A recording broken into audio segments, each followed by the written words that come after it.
जय भोलेनाथ की 24वां अध्याय पार्ट 2। जो तीनों लोक में आधार स्वरूप महेश्वर भगवान शिव की निंदा करते हुए त्रिपुंड धारण करने वाले को नित्य निंदा करते हैं, उनको जो देखने से ही पाप लगता है वह वर्ण संकट सुअर असुर खड़ गधा स्वान कुत्ता क्रोष्टु सियार तथा कीड़ों मकोड़ों के समान ही उत्पन्न होते हैं।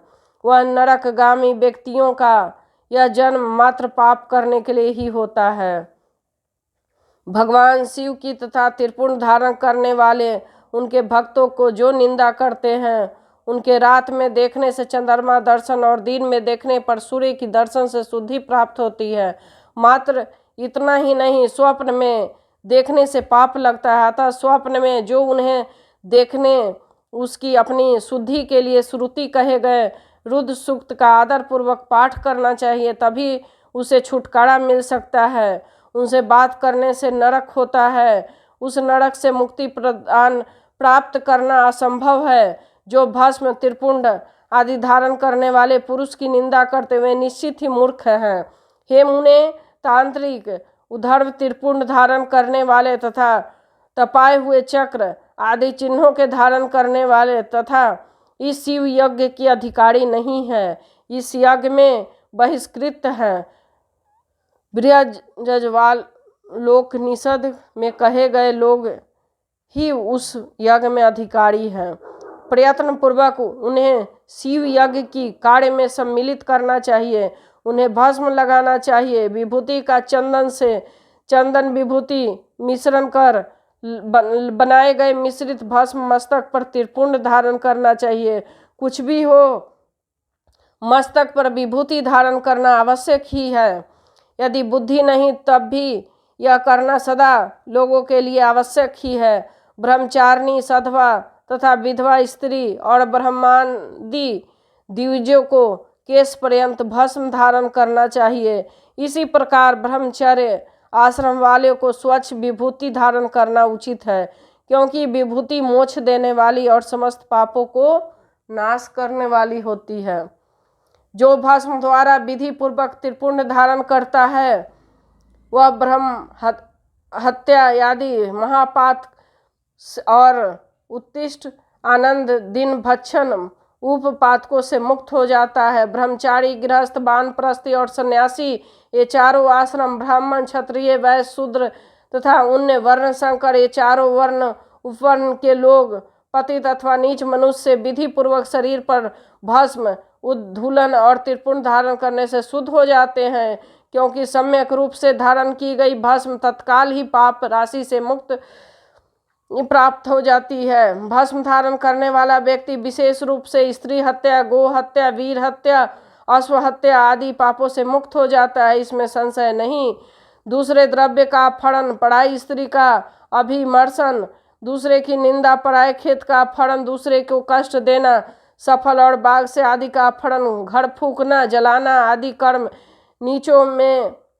नीचों से गाय सोना भैंस तिल कंबल वस्त्र अन्य धान्य तथा जल आदि का परिग्रह, दास मछुआरा वेश्या मतंगी चंडाली शूद्रा नटी रजस्वला कन्या और विधवा स्त्रियों से मैथुन मांस चर्म रस नाम का विक्रय, पैसु चुंगली और अस्पष्ट बात असत्य गवाही आदि देना, इस प्रकार अन्य असंख्य विभिन्न प्रकार के पाप त्रिपुंड धारण करने के प्रभाव से तत्काल नष्ट हो जाते हैं।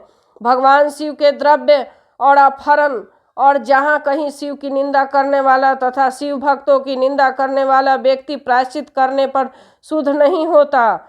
जिसने शरीर पर रुद्राक्ष और मस्तक त्रिपुंड धारण किया है, ऐसा मनुष्य यदि चंडाल भी हो तो वह भी सभी वर्णों में श्रेष्ठतम और समपूज्य है।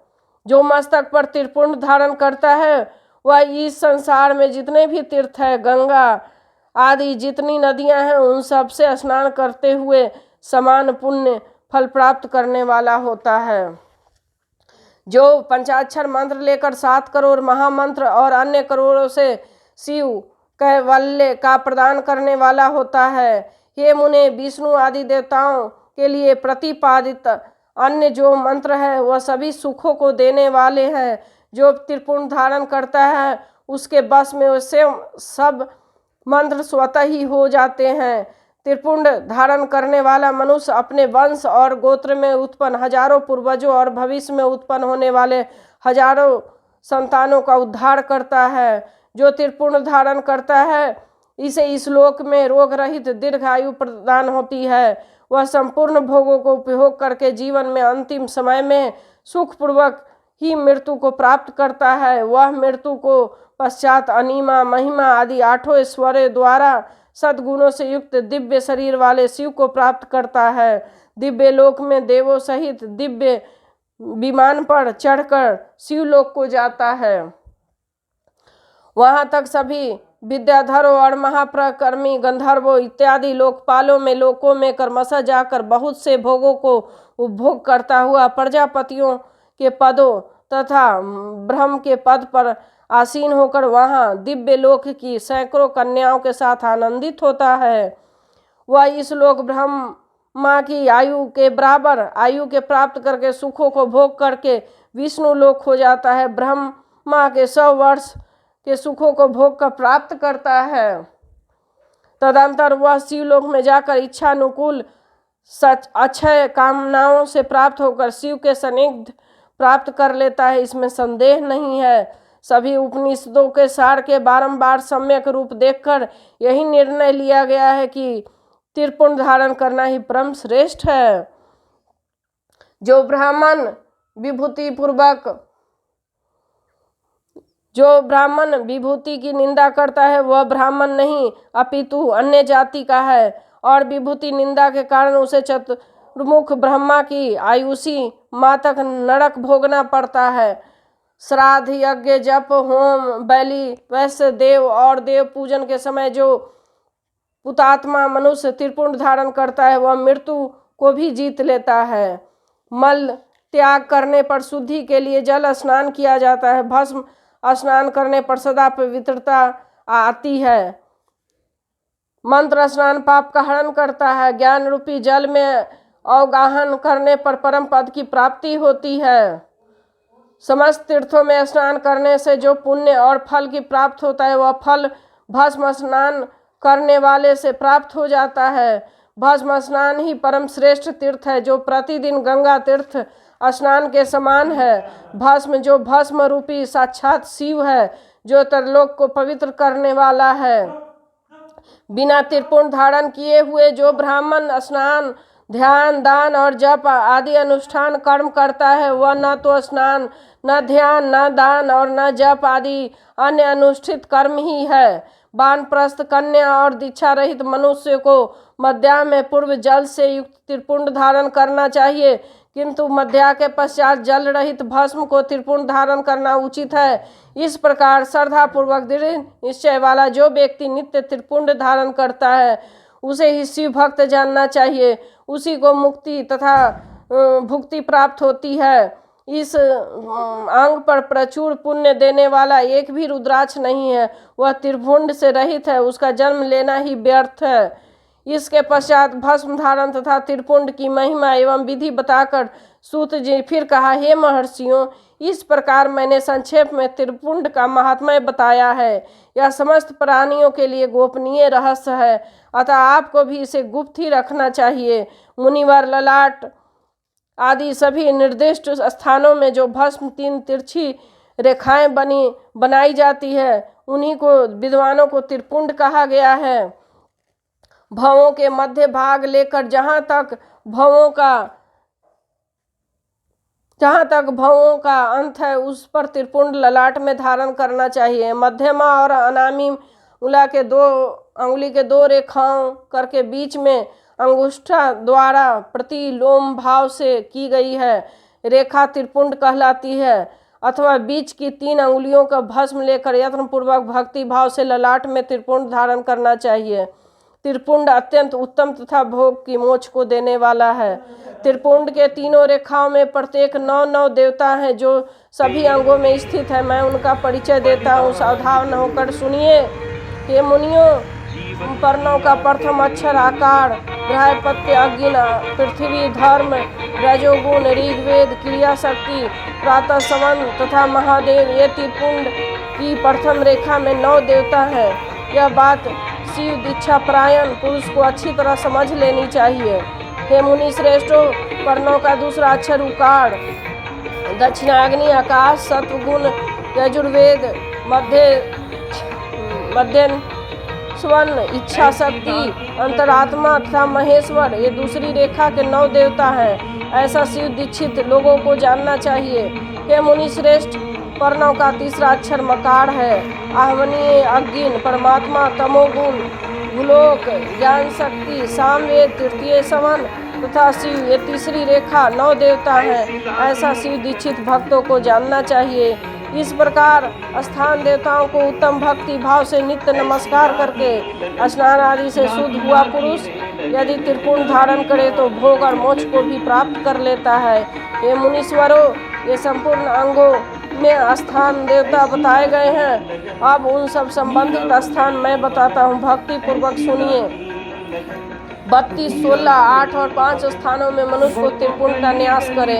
मस्तक, ललाट, दोनों कान, दोनों नेत्र, दोनों नासिका, मुख, कंठ, दोनों हाथ, दोनों कोहनी, दोनों कलाई, हृदय, दोनों पार्श्व भाग, नाभि, दोनों अंडकोश, दोनों उल्फ, दोनों घुटने, दोनों पिंडली और दोनों पैर, ये 32 उत्तम स्थान हैं।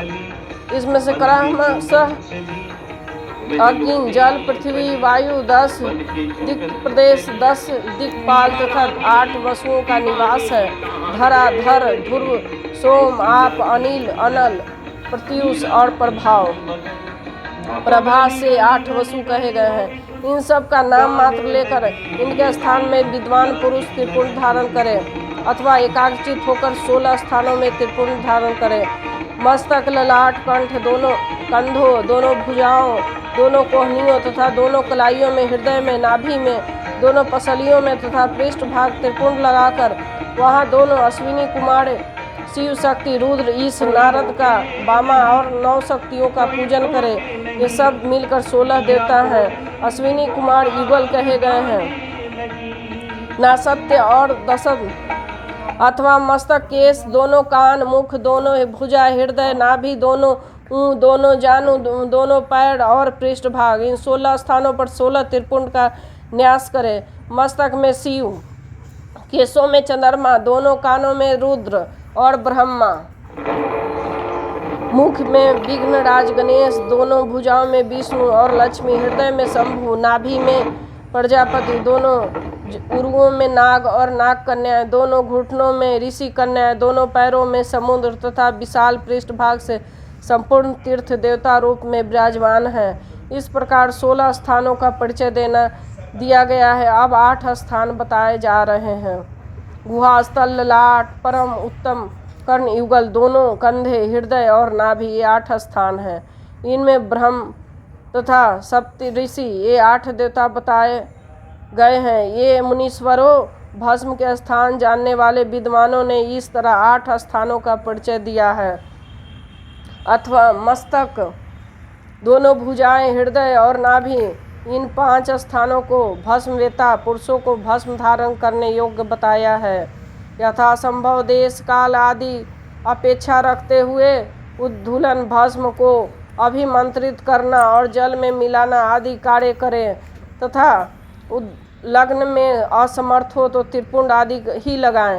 त्रिनेत्रधारी, तीनों गुणों के आधार तथा तीनों देवताओं में जनक भगवान शिव का स्मरण करते हुए नमः शिवाय कहकर ललाट में त्रिपुंड लगाएं।